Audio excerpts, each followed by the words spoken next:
জাম এখনও পাওয়া যাচ্ছে, তো কিনে নিয়ে আসলাম, জামের জুস তৈরি করব। তো এইভাবে ধুয়ে আমি একটা স্ট্রেনারে নিয়ে নিচ্ছি, চটকে চটকে রসটা ভালোভাবে বের করে ফেলবো।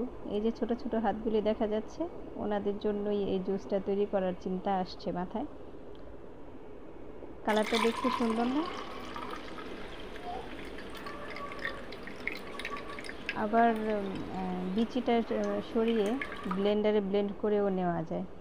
দেখতেই কেমন লোভনীয়, আকর্ষণীয় লাগতেছে। জামের এই অংশটা কিন্তু আমি লবণ মরিচ মেখে খেয়ে ফেলছি, ফেলে দেইনি। তো এখন আমি রসটার মধ্যে কাঁচামরিচ কুচি দিয়ে দিলাম।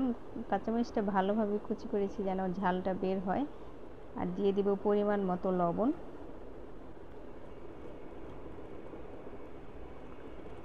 লবণটা যেন বেশি না হয়, পরিমাণ মতো লবণটা দিয়ে দেওয়ার পরে এখন একটু চিনি ব্যবহার করব। চিনি বেশি লাগে না, তারপরে যে যেমন চিনি খায়। আর এক টুকরো বরফ দিয়ে দিলাম। বরফটা দেওয়ার পরে এত মজা হয়, না খেলে আপনারা বুঝতেই পারবেন না। জামের জুস এত মজা। বাচ্চাদের দিচ্ছি ঝাল ছাড়া, আমরা একটু ঝাল অ্যাড করে নিচ্ছি। এত মজা, অসাধারণ, অমৃতের মতো খেতে জামের জুস।